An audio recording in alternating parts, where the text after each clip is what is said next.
trompetas que anuncian la luz, Cristo muy pronto vendrá a la batalla por nuestro Jesús. Si venceremos, Cristo muy pronto vendrá.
Quiero comenzar con el capítulo 25 de Mateo.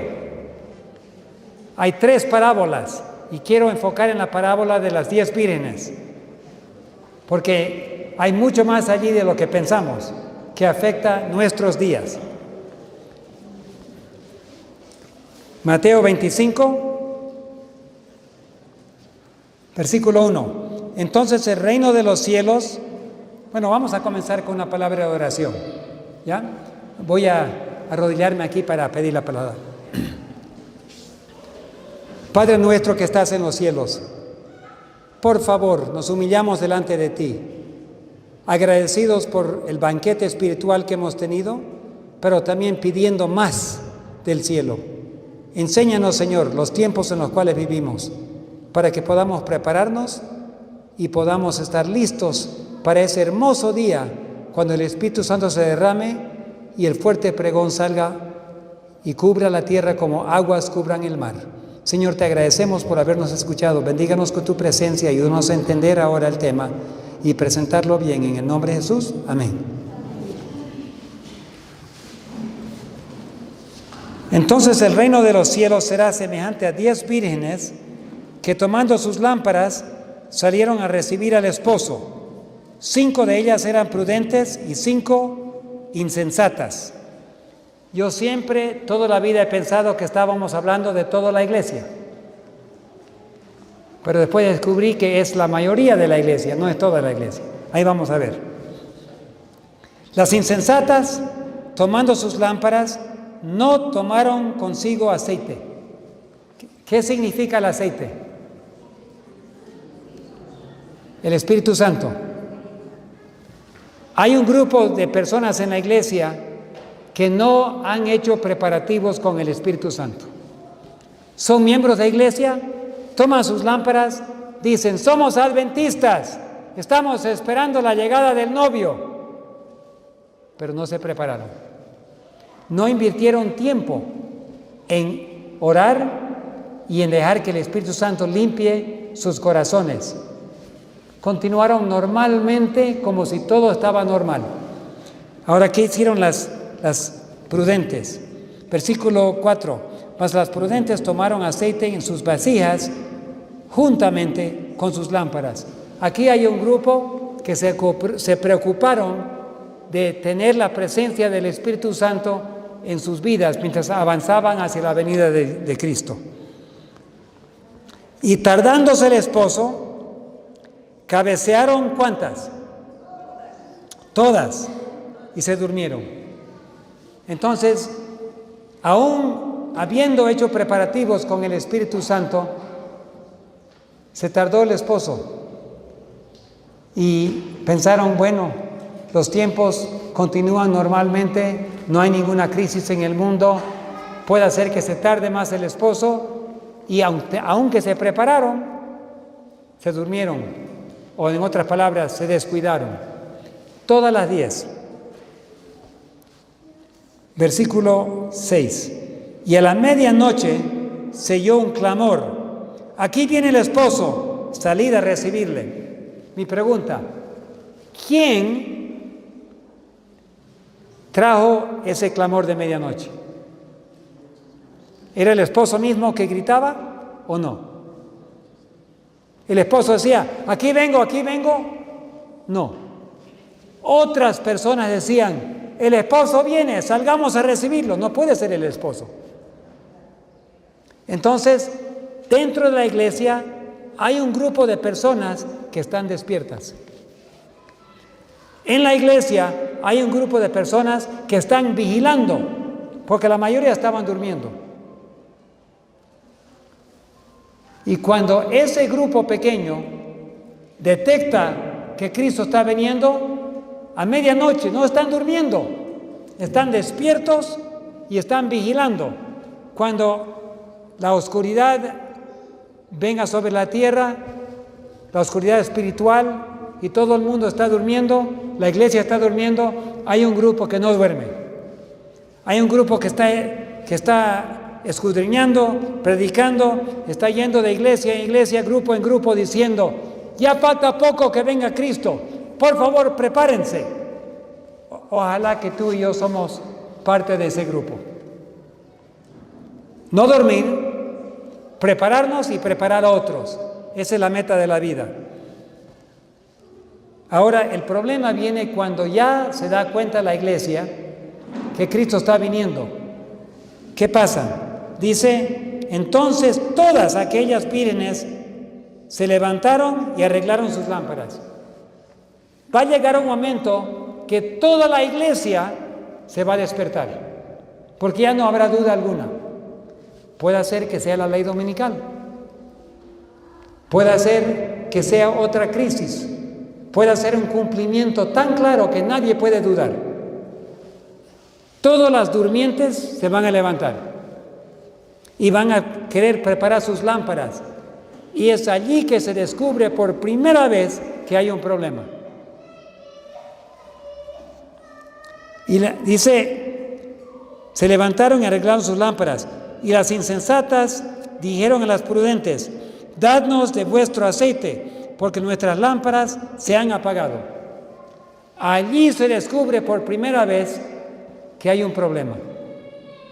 Las insensatas se dieron cuenta que no fueron a las reuniones, no estudiaron en grupos pequeños la Biblia, las profecías, no fueron al campo como deberían, no le dieron a Dios el tiempo necesario con la naturaleza para orar como Enoc. Estaban ocupados con su negocio, estaban ocupados con otras cosas, los quehaceres de la vida. Y cuando ya se dan cuenta que ya viene, ellas naturalmente quieren recibir al esposo. Si son adventistas del séptimo día, he ido a la iglesia todos los sábados, soy secretaria de escuela sabática, he participado en evangelismo, pero nunca hicieron los preparativos de su corazón. ¿Qué contestaron las prudentes? Dice: mas las prudentes, versículo 9, respondieron diciendo: para que no nos falte a nosotras y vosotras, id más bien a los que venden y compren para vosotros mismas. O sea, vayan y hacer lo mismo que nosotros. Nosotros compramos y nos preparamos. Vayan y escuchen sermones. Vayan y oren en grupos pequeños. Vayan y escudriñen las escrituras. Vayan a los que tienen el aceite y pídanle que les vendan. Entonces, así lo conseguimos nosotros. Invertimos tiempo para conseguir aceite. Vayan ustedes también. Aquí hay sermones en la internet. Hay el pastor fulano de tal, el hermano fulano de tal, la hermana aquí, hay vasijas de honra, hay de todos. Vaya allá, escúchelos. Y el Espíritu Santo les va ayudar a prepararse. Así que ellos se van a buscar. Pero el versículo más triste, una de las más tristes en la Biblia, pero mientras ellas iban a comprar, vino el esposo y las que estaban preparadas entraron con él a la boda. ¿Y qué pasó con la puerta? Se cerró la puerta. Y cuando Dios cierra la puerta, nadie lo abre. Así es el mensaje. Los mensajes a las iglesias. Filadelfia. El que abre y nadie cierra, y el que cierra y nadie abre. Va a llegar un momento cuando la puerta se va a cerrar. Y mientras las personas descuidadas se quieren preparar, ya están convencidas que el novio viene y ya viene Cristo, tanto hemos esperado, ahora es el momento para salir a recibirlo, pero espiritualmente me he descuidado. Entonces vamos a escuchar los sermones, vamos a ir al internet, vamos a leer el conflicto de los siglos, deseado a todas las gentes, vamos a orar y vamos a pedir que por favor Dios nos prepare. Pero mientras ellas se prepararon o salían a prepararse, el esposo llegó y la puerta se cerró. Yo pensaba que esta era la venida de Cristo, pero si ustedes leen Maranata en las últimas semanas de agosto, en el libro de devocional Maranata, es muy claro que no estamos hablando de la venida de Cristo, estamos hablando de la obra de Cristo en el lugar santísimo y la preparación que Él está haciendo con su pueblo ahora. Y los que se descuidan ahora de prepararse, no podrán prepararse después. Aparentemente oraron, encontraron aceite y vinieron y tocaron la puerta, pero ¿cuál fue la respuesta? No os conozco. Jesús ahora quiere conocernos. Jesús ahora quiere tener tiempo con nosotros. Jesús ahora quiere derramar su Espíritu Santo y enseñarnos. Quiere limpiarnos de toda maldad. Pero si esperamos hasta que la puerta se cierra, ya no hay forma. Puedes ir y escuchar y tener un tipo de fervor y todo y volver. Señor, ahora queremos entrar. Perdón, todo este tiempo yo estaba ofreciendo mi Espíritu Santo y ustedes no lo quisieron. Y ahora la puerta está cerrada. Yo no puedo imaginarme la agonía de alma. Imagínense un poco conmigo. He conocido la verdad años o toda la vida. Y ya que Jesús viene, y estoy seguro que viene, no puedo entrar. ¿Pueden entender un poco de la agonía de alma que vamos a tener? Yo no puedo imaginarme y no quiero, casi como si no quiero pensar en eso, porque el dolor va a ser tan grande que me voy a deprimir. Pensar que yo he conocido la verdad tantos años y me descuidé y la puerta se cerró y ya no puedo entrar. Y quiero hablar ahora de la puerta que se va a cerrar. Hermanos, eventos de los últimos días. Capítulo 12, que habla del zarandeo. Capítulo 12. ¿A dónde lo tengo aquí?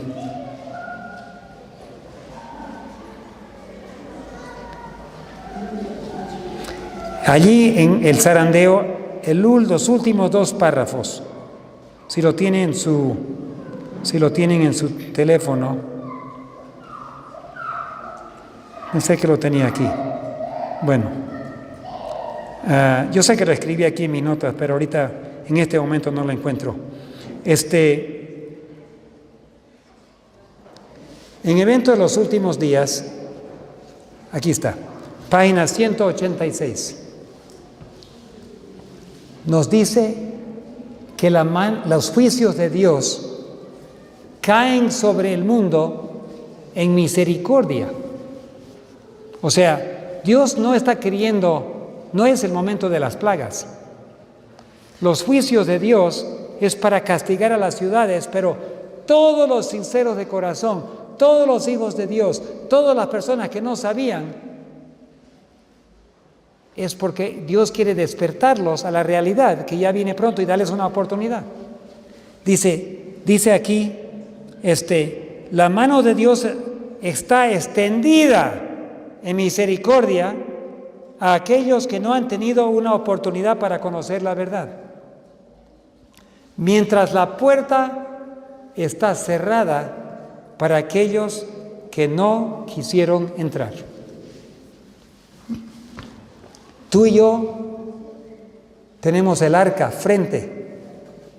Tú y yo estamos afuera del arca y la puerta está abierta y Noé, por decir, nos está invitando a que entremos. Hay oportunidad hoy, pero llegará el día cuando la puerta se cierra. Como en los días de Noé, así será en la venida del Hijo del Hombre. Yo estoy seguro que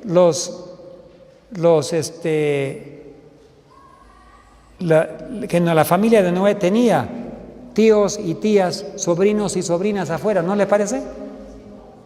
En esos días habían familias grandes.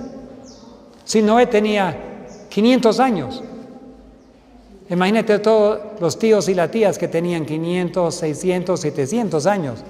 O sea, tenían familias inmensas. Ver tus bisnietos, bisnietos, bisnietos era normal.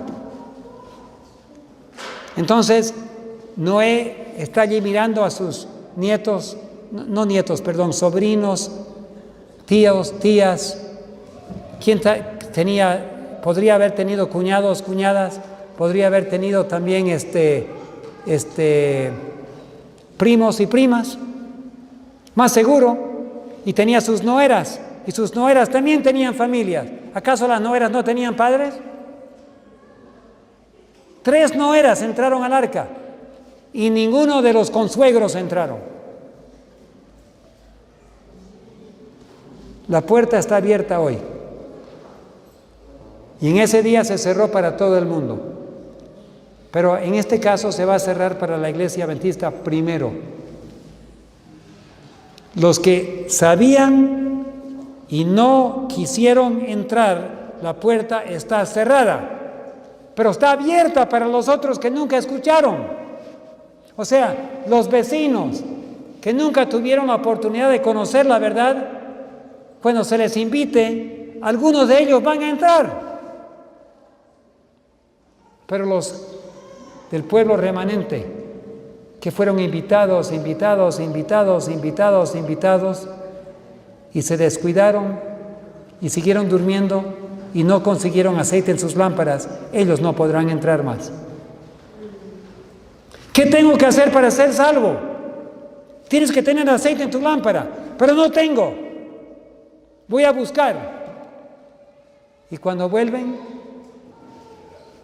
cerrada la puerta. Entonces la pregunta es, ¿cuánto tiempo tenemos para que se cierre la puerta? Quiero decirles que el tiempo es sumamente corto. Y para poder tener una idea vamos a ir atrás. 1 Corintios 10:11 dice que todas estas cosas acontecieron como ejemplo para nosotros. Bueno, vamos a leerlo. 1 Corintios 10.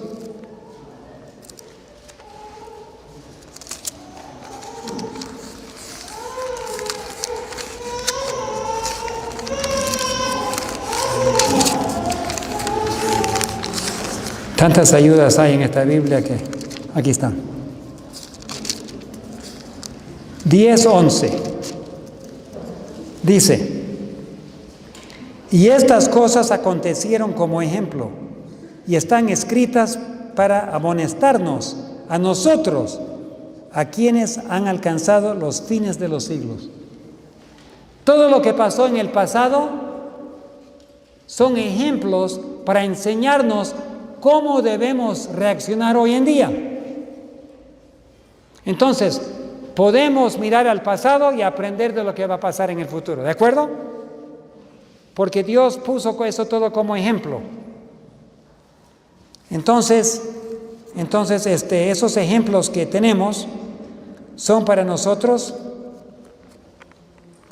para aprender y saber cómo las 10 vírgenes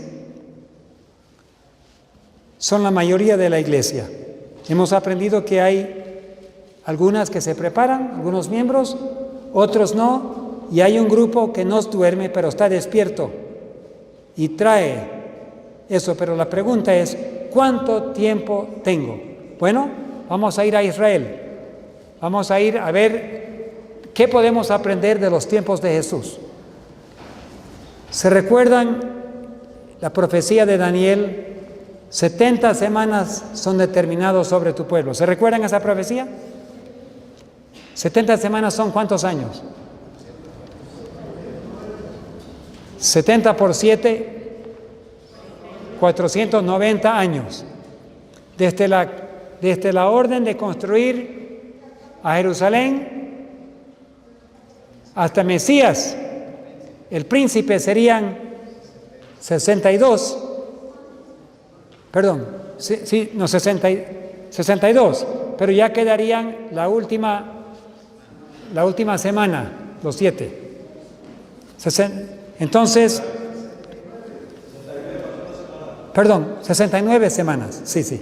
69 semanas, quedando una semana, 62 más 7, 69. Entonces,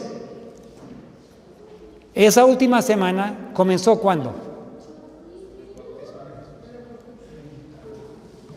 Comenzó cuando Jesús comenzó su ministerio, en el año 27. Israel poco sabía que tenía exactamente 7 años de gracia. Jesús anunció su ministerio.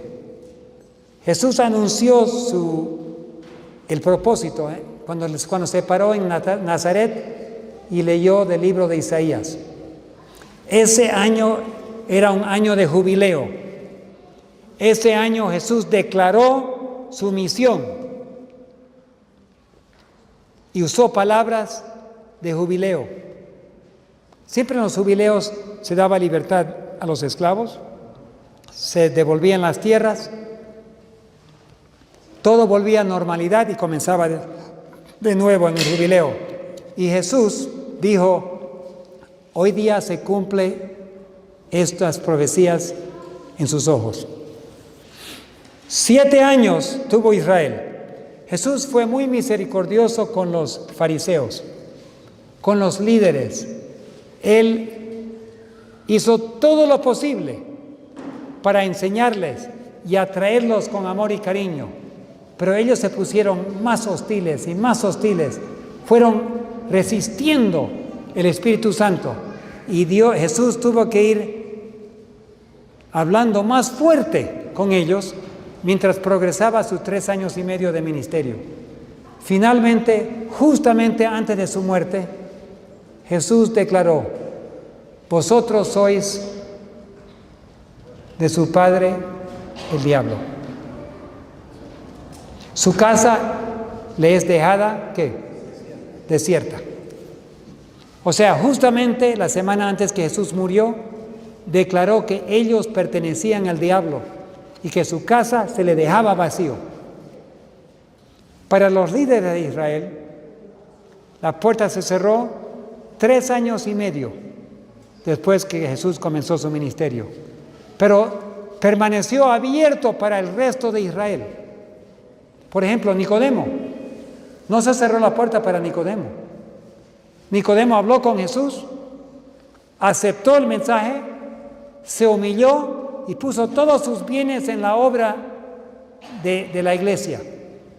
Y Nicodemo llegó a ser contado fariseo. ¿Y qué pasa con Saulo de Tarso? Llegó a ser el apóstol Pablo. él también aceptó a la última hora. Pero los fariseos líderes del Sanedrín condenaron a Jesús, y cuando Jesús resucitó, uno pensaría que al ver que Jesús resucitó, que un ángel del cielo bajó y le abrió la tumba, ellos se hubiesen arrepentido.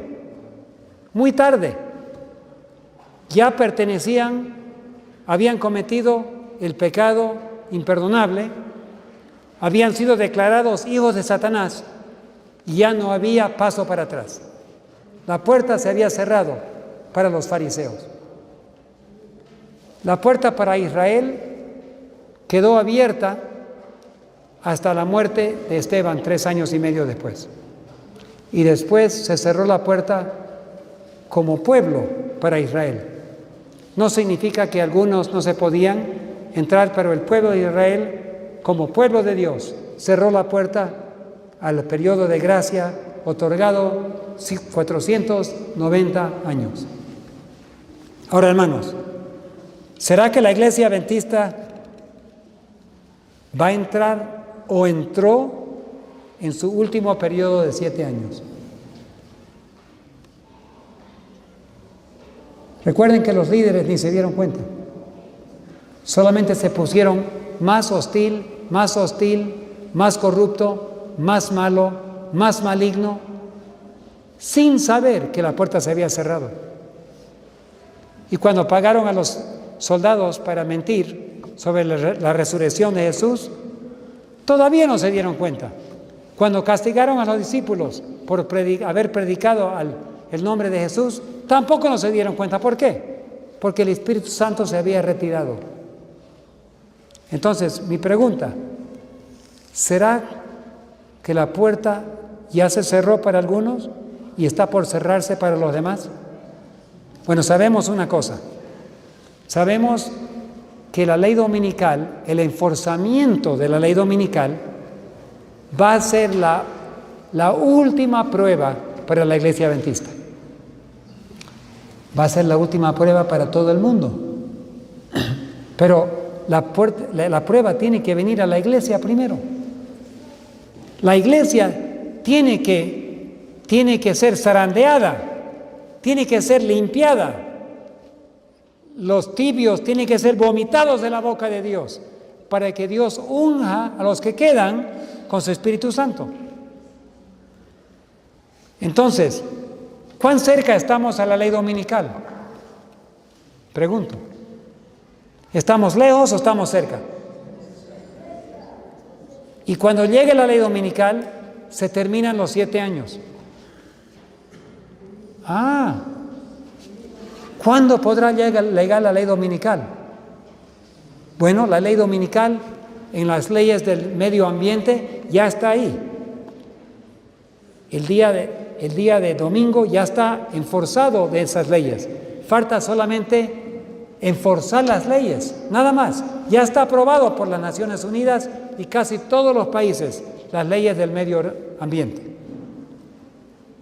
Y no hay, si tú miras en el internet, es muy, muy claro lo que muchos sacerdotes, obispos, arzobispos, el Papa está diciendo, que la santidad del domingo tiene que ser resguardada para poder proteger el medio ambiente. En el Laudato Si está bien metido ahí. Me recuerdo cuando llegó en 2015 el Papa a Washington. Teníamos una mesa allí regalando libros del conflicto de los siglos. Y teníamos una imagen de la mujer parada sobre la luna con una corona de estrellas. Y naturalmente muchos pensaron que era María, porque la Iglesia Católica la pone a ella como María. Pero no tiene nada que ver con María. Es la mujer pura, la Iglesia pura, a comparación de la gran ramera. Entonces, estaban entrando al Congreso algunos cardenales y arzobispos. Y cuando ellos vieron la imagen de María, entre comillas, se vinieron a la mesa y preguntaron: jóvenes, ¿están repartiendo libros? Sí. y veo que tienen a la Virgen María. No, ese no es Virgen María, esa es la iglesia pura. Esa iglesia guarda los mandamientos de Dios y tiene el testimonio de Jesús, que son el espíritu de profecía. ¿Y qué tipo de libros están entregando? El conflicto de los siglos. Nosotros sabemos quiénes son ustedes. Ustedes son ellos, ¿no? Sí, somos ellos. Refiriéndose a los adventistas. Entonces le dijo, tengo una pregunta, uno de los jóvenes, una pregunta. Le preguntó a un cardenal. He leído el Laudato Si, completamente. Y para mí, me parece que no es un documento tanto del medio ambiente, pero el corazón de todo el Laudato Si es el día domingo y la santidad del domingo. Me parece. ¿Me podría usted orientar, por favor? ¿Y sabe lo que dijo el cardenal? Le dijo, joven, eres muy astuto. Es exactamente el corazón del Laudato Si, la santidad del domingo. Así se confirmó el propósito del Laudato Si, no es el medio ambiente, es la ley dominical. Ya está aprobada por todos los países casi, y las Naciones Unidas. Entonces, ¿qué es lo que falta? Solo enforzarla. Y uno se pregunta, ¿y cuándo podría hacer eso? El momento que Dios abra la puerta, va a llegar la ley dominical. Ya está en su lugar. No hay nada más que aprobar. Y los adventistas, y los líderes, y los pastores, ni siquiera saben que hay una ley dominical. Y nuestro propio presidente, que estoy convencido que ama al Señor, pero que se deja guiar por aquí y por allá, que tristemente no se ha puesto firme por la verdad, aunque yo creo que él ama al Señor, pero no es muy fuerte de columna. Se ha dejado guiar por otros. Y el mismo presidente le preguntaron, ¿cuándo llega la ley dominical? Y dice, ni siquiera existe una ley dominical todavía. Y cuando le preguntaron hace 1 año y medio atrás, usted, señor presidente, Pastor Wilson, usted ha dicho que no hay una ley dominical. Yo no dije eso. Bueno, sí lo dije. ¿Pero ya no lo cree, pastor? No, me parece que ahora se va acercando la ley dominical, dijo él. O sea, reconoció que estaba errado antes. Pero aparentemente nadie dice nada. ¿De cuál púlpito tú lo escuchas eso? La ley dominical ya existe, ya está votado y aprobado. Solo falta que diga el gobierno y los gobiernos, desde aquí en adelante vamos a guardar esto a pena de ley, con castigos. Nada más falta. Ya existe. La pregunta es, ¿cuándo va a llegar ese momento? Porque cuando llegue se terminan los 7 años. Bueno, quiero proponerles lo que yo creo y la convicción que yo tengo. No vamos a saber hasta que la ley dominical realmente se active. Pero Dios me ha confirmado en varias maneras que el proceso de los 7 años ya está por acabarse. Comenzó en 2015. En abril de 2015, el Señor me llamó la atención y me dijo, este año es un año sumamente importante y tiene que ver con el juicio de los vivos y tiene que ver con el zarandeo del pueblo de Dios. Sabemos que el juicio oficial de los vivos comienza con la ley dominical, sabemos eso. Pero antes que llegue la ley dominical, la iglesia adventista tiene que haber sido zarandeado. Y cada persona haber tenido que tomar una decisión. Porque cuando llega la ley dominical, el juicio de los vivos en general comienza, pero el juicio de la iglesia termina. No comienza. Un pastor me dijo, cuando llegue la ley dominical, me voy a preparar. Es como decir, cuando cierre la puerta del arca, recién voy a entrar. No es posible prepararse.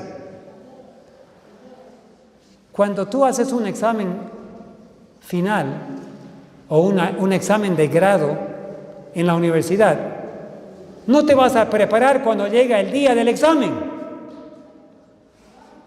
Te tendrías que haber preparado todos esos años de estudio. El examen de grado es lo último que tienes que hacer, no es día de preparación. Y la ley dominical es el examen final, el examen de grado. ¿Quién aprueba, quién no aprueba? No puedes comenzar a prepararte. Entonces, en 2015, en abril, Dios me llamó la atención y yo hice un corto video, creo que está todavía en mi canal de YouTube. Yo dije algo que a algunos no les gustaron. Le dije, hermanos, tengo que compartir con ustedes lo que Dios está poniendo en mi alma. Este año, 2015, vamos a ver un gran cambio en los eventos mundiales que va a afectar a la iglesia adventista. Un reloj va a empezar a correr. Yo no sé cuál reloj, no sé todavía. Solamente sé que Dios me está diciendo que algo está por pasar.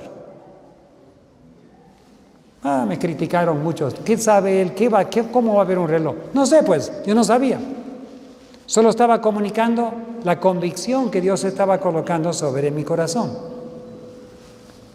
En junio llegó el Congreso Mundial de la Iglesia Adventista del Séptimo Día. Cada 5 años hay un congreso. No me he perdido ningún congreso desde 1980. Fue mi primer congreso, 1980. Y 85, 90, 95, 2000, 2005, 2010, 2015. Y 2015 fue el último congreso que ha tenido la iglesia.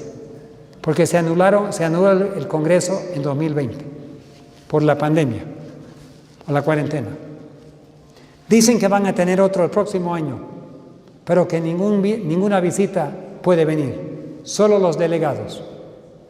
De todas maneras, 2015 fue el último.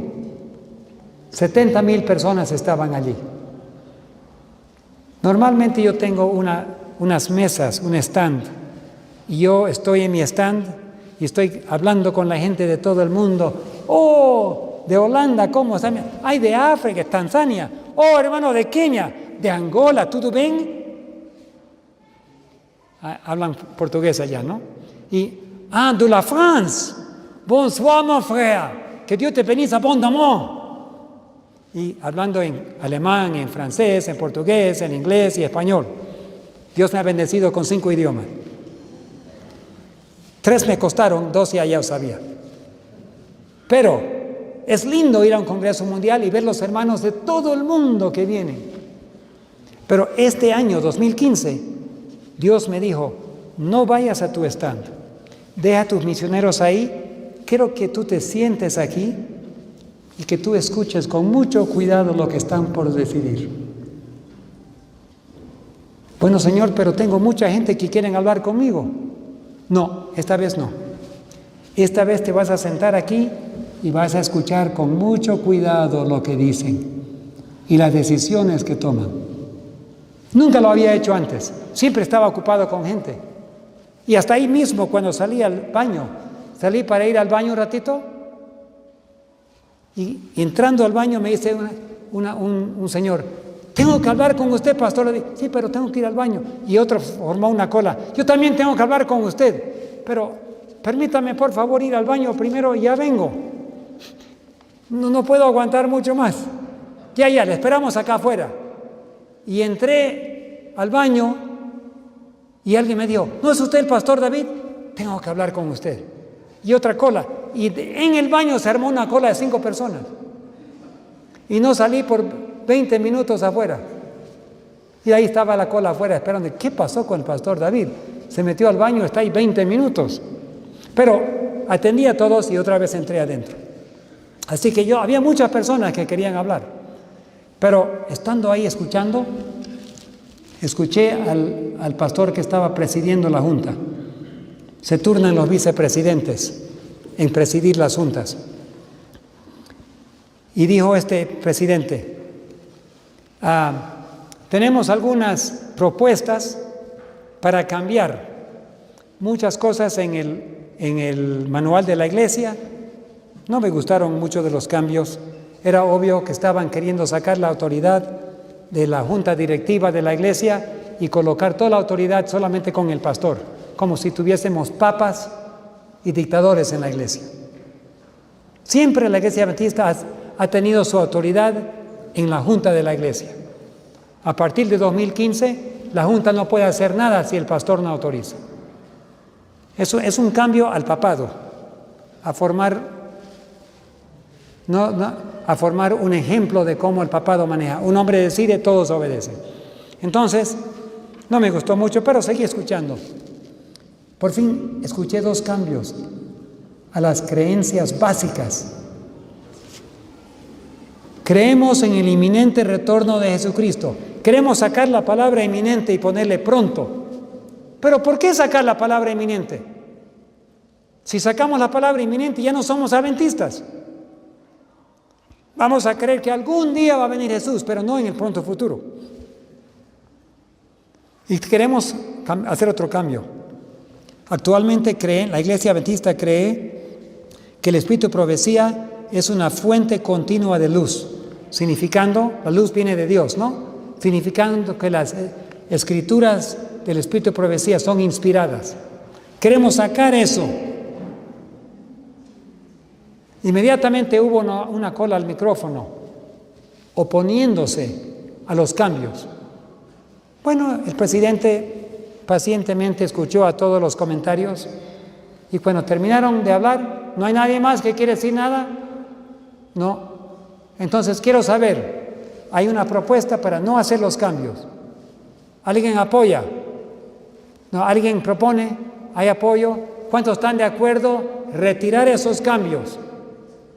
Unos pocos apoyaron. ¿Cuántos no quieren retirar los cambios y quieren proceder con los cambios? La gran mayoría de adventistas delegados levantaron la mano. O sea, la iglesia oficialmente quiso hacer esos cambios, sacar la palabra inminente y sacar la inspiración del espíritu de profecía. Y si tú miras hoy en día a la página web de la Asociación General, vas a descubrir que ya no creen en la inspiración del Espíritu Santo, del Espíritu de profecía, y ya no creen en el inminente retorno de la venida de Cristo.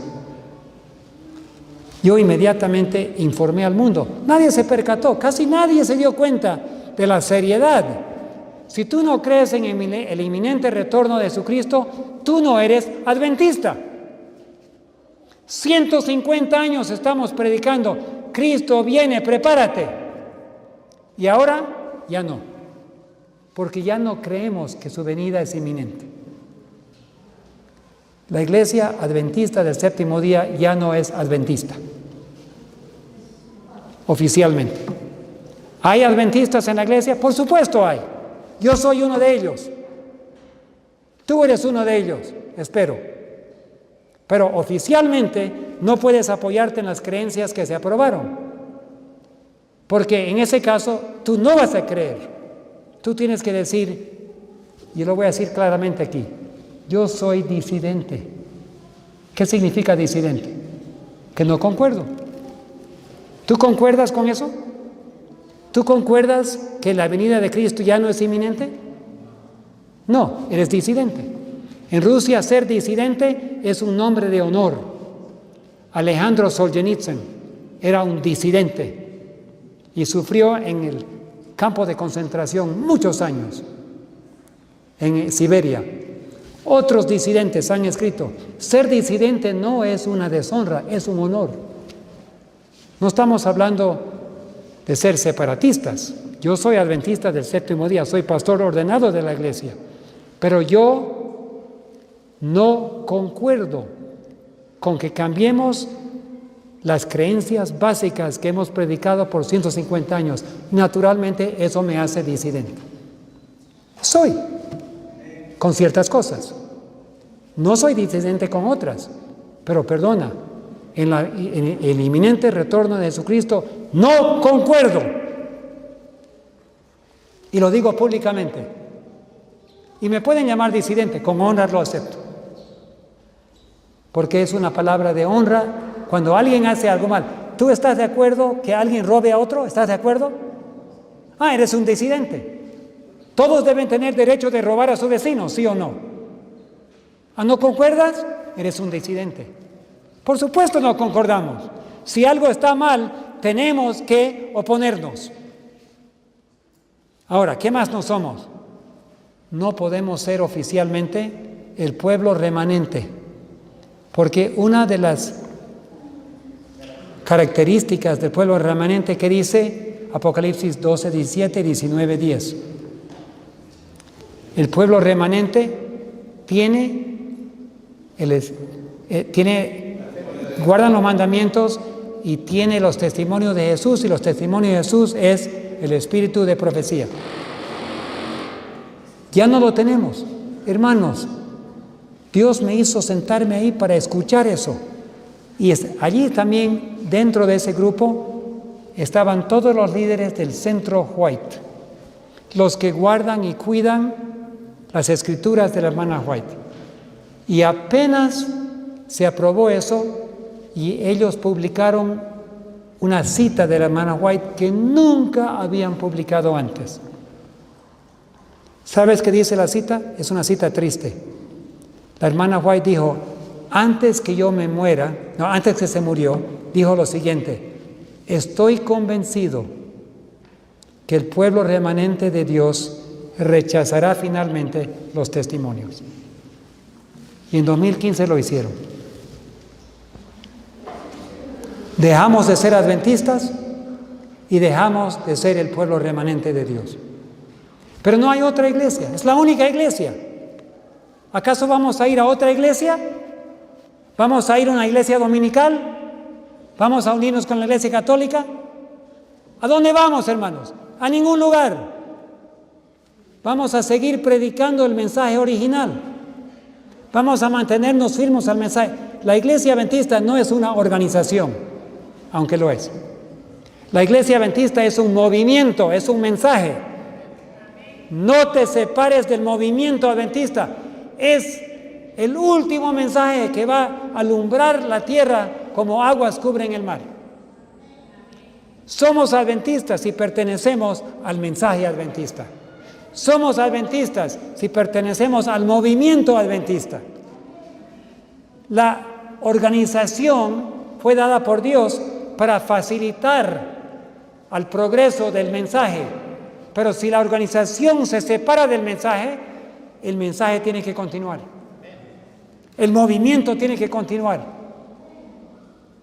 No estoy diciendo que tenemos que salir de la iglesia. Estoy diciendo que el mensaje y el movimiento adventista va a continuar hasta que Cristo venga. Pero la institución no va a continuar. Ninguna institución va a ir al cielo. Son pedazos de papel. Todos se van a quedar en esta tierra. El pueblo de Dios que cree en el inminente retorno de Jesucristo y que tiene el espíritu de profecía es el pueblo remanente. Y está dentro de la iglesia. Ahora, en 2015 pasó otra cosa. El Papa vino a Estados Unidos. En el día de expiación se puso frente al Congreso. Después pasó a la Casa Blanca. El presidente siempre habla al pueblo de abajo. Y aquí dice Presidencia de Estados Unidos, de Norteamérica. El Papa pasó a la ventanilla arriba. ¿Por qué? ¿Por qué se preocupó de ir hasta arriba y hablar de la ventana? Porque lo que el Papa estaba diciendo, desde aquí en adelante, yo mando aquí. Yo soy más alto que el presidente de Estados Unidos. Yo no hablo como un presidente, Yo hablo por encima del presidente. Hermanos, en 2015, la Iglesia rechazó las doctrinas principales, los dos pilares de la Iglesia Adventista que siempre hemos predicado por 150 años. Y Roma tomó control de Estados Unidos. Y yo todavía no sabía y no entendía. Pero después empecé a ver otras cosas. Yo trabajé 30 años en la iglesia. Fueron años muy buenos. Mis padres trabajaron, mis suegros trabajaron. Amamos la iglesia. He trabajado bien con la administración. Pero algo empezó a pasar en 2015. Empecé a escuchar de adulterio entre los pastores. No uno, otro y otro y otro. De robos de fondos. Malversación de fondos. Después empezaron a ver otras cosas. 2 presidentes de uniones renunciaron en Brasil el año pasado por pedofilia. No pornografía, pedofilia, relaciones con niños. Otro renunció un mes después por adulterio, el presidente de la unión donde trabajo yo, en Brasil. Yo nunca había visto este tipo de cosas. Y con los robos que hubieron, siempre los pasaron a otro lugar. No los disciplinaron, no hicieron nada, simplemente lo escondieron. Pero no es posible. Yo trabajé 30 años en la iglesia y tuvieron que renunciar los pastores. Si hubo adulterio, tuvieron que renunciar el ministerio. Si hubo robo, lo despedían. Pero desde 2015, aparentemente nadie sufre disciplina. Entonces yo empecé a preguntarme, ¿qué está pasando? Y no sabía. Entonces yo fui a Puerto Rico y me hospedé con el presidente jubilado de la asociación, que es un familiar por matrimonio. Y él me hizo una pregunta, me dijo, David, yo trabajé como presidente muchísimos años aquí en Puerto Rico y ya me jubilé. Pero David, no entiendo qué está pasando a nuestra iglesia querida. Por todos lados hay inmoralidad, hay robo, hay otras cosas. Los pecados están aumentando increíblemente. ¿Qué está pasando en nuestra iglesia?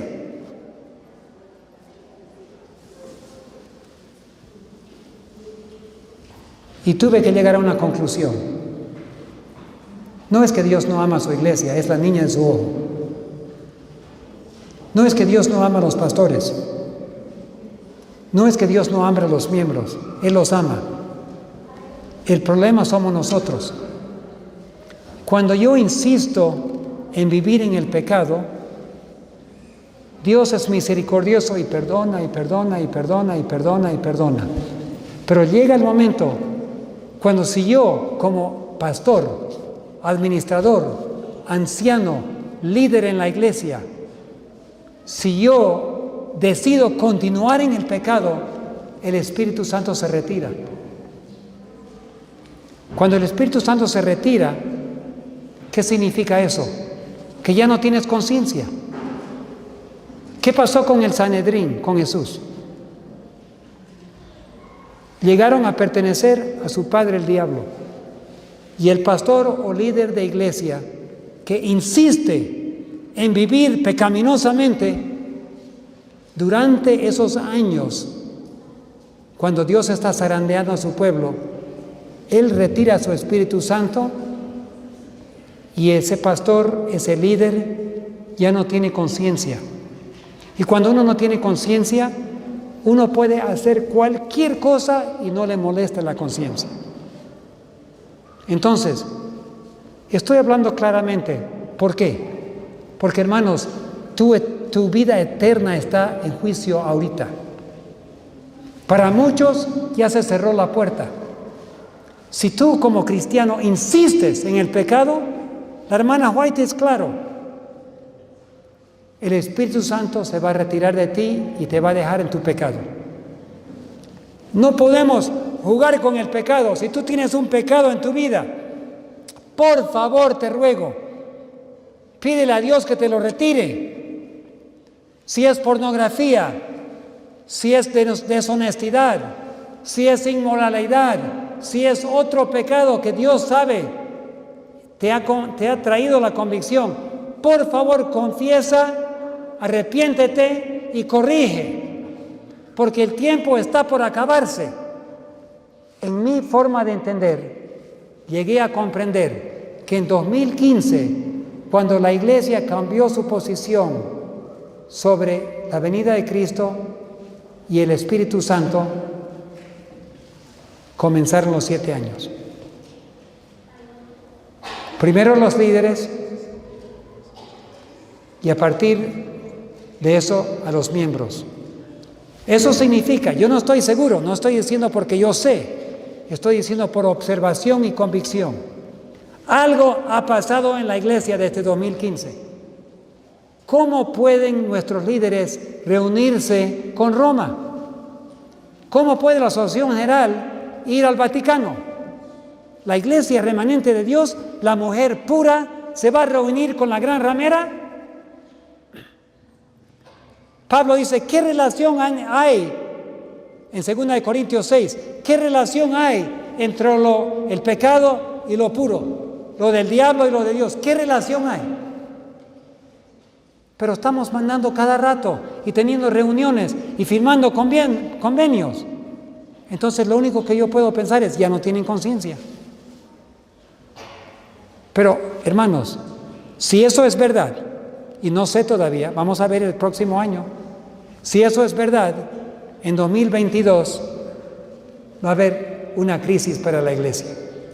No sé qué fecha, pero si realmente los 7 años comenzaron en 2015, y si realmente las evidencias son que muchos ya no tienen conciencia, en 2022 la ley dominical va a zarandear, limpiar, la tormenta llega. Y los adventistas que no arreglaron cosas antes, que no tienen aceite en sus lámparas, no van a poder más encontrar.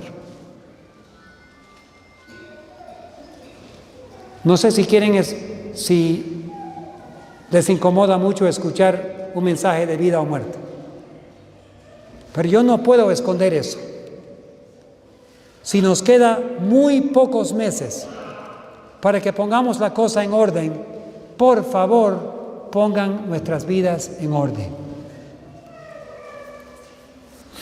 Yo no quiero ser culpable por vuestra sangre ni la mía. Voy a decir las cosas como son. Amo esta querida iglesia, Dios ama esta querida iglesia, pero cuando su pueblo decide relacionarse con la gran ramera, eso se llama adulterio espiritual. Y cuando se insiste en vivir con los pecados en nuestras vidas y esconderlas y seguir una relación amorosa con la vecina, aunque soy anciano de la iglesia, aunque soy pastor, hermanos, Dios no va a tolerar eso. Él va a abandonar a esas personas a su pecado. Pero qué triste ser líder en la iglesia y perder la salvación. Entonces, las 10 vírgenes, algunas se sometieron al Espíritu Santo y se prepararon y entraron a las bodas.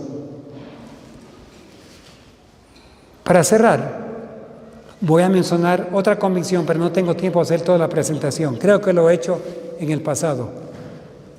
Los 144,000, para mí, y mis estudios, y el Espíritu de Profecía, y Apocalipsis, los 144,000 es la esposa de Dios. Las bodas van a acontecer aquí, mientras estamos aquí, pero van a acontecer en el cielo. No sé, aquí en Bolivia no se hace esto, pero en Estados Unidos, posiblemente en Argentina, no estoy seguro, pero en Europa se hace, en otros. Cuando la esposa se casa con el esposo, ella cambia su apellido al apellido de su esposo. Mi esposa, la tía Rebeca, ya no se llama Rebeca Durksen, se llama Rebecca Gates. Y cuando los 144,000 entran a la boda, reciben el nombre del Padre, escrito aquí. Alguien me dijo, yo creo que Jesús se casó con la Nueva Jerusalén. Correcto. Si leen Apocalipsis 3, van a ver que ese grupo de Filadelfia tienen el nombre del Padre, el nombre de Nueva Jerusalén y el nombre del Hijo. El nombre del Padre y el Hijo es el mismo. La novia siempre viaja con el esposo. Va a su casa. Solo los 144,000 van a vivir en el templo. Los 144,000 son los únicos que se le permite entrar al templo de Dios, dice la hermana White. Y en Apocalipsis 3 dice que van a vivir en el templo y no van a salir más. Y cuando el esposo viaja, el Señor Jesucristo viaja a cualquier parte del universo, no se va a llevar toda la raza humana, se va a llevar su novia. Y va a seguir al Cordero donde quiera que vaya durante toda la eternidad. ¡Qué privilegio! Vivir en la misma casa con el novio. Bueno, será un privilegio vivir en cualquier lugar del cielo. Pero el mayor privilegio es de tener el nombre del Padre, Hijo y Nueva Jerusalén. Y muy pronto se van a celebrar las bodas, hermanos. ¿Tienes aceite en tu lámpara? ¿Has confesado tus pecados? ¿Has pedido que Dios te limpie de toda maldad? Creo que todos podríamos decir, todavía nos falta, no estamos listos todavía. No creo que ninguno aquí pueda decir, ya yo estoy listo, no. Pero tenemos que agonizar con el Señor Jesús. Y quiero rogarles que por favor no pierdan tiempo, hagan eso. Entreguen sus vidas completamente, cueste lo que cueste, aunque pierdan todos sus bienes, aunque pierdan sus libertades, aunque pierdan todo, menos no se pierdan el privilegio de ser novia de Jesucristo. Entreguen sus vidas. ¿Y sabe qué? El esposo no va a permitir que su novia se muera. Él va a cuidar de su novia. Entonces entreguémonos, confiemos. Eso de decir, yo no puedo entrar al banco, no puedo entrar al hospital, no puedo entrar a ningún lugar. No se preocupen, el esposo va a cuidar de su pueblo. Dios tiene un plan hermoso. Que Dios los bendiga, que Dios los colme con su presencia. No pequemos contra el Espíritu Santo. Dejemos que el Espíritu Santo nos limpie, nos discipline, nos corrija, haga lo que tenga que hacer, pero que nos limpie y nos prepare para el sellamiento y para la boda que está por llegar. Que Dios los bendiga. Gracias.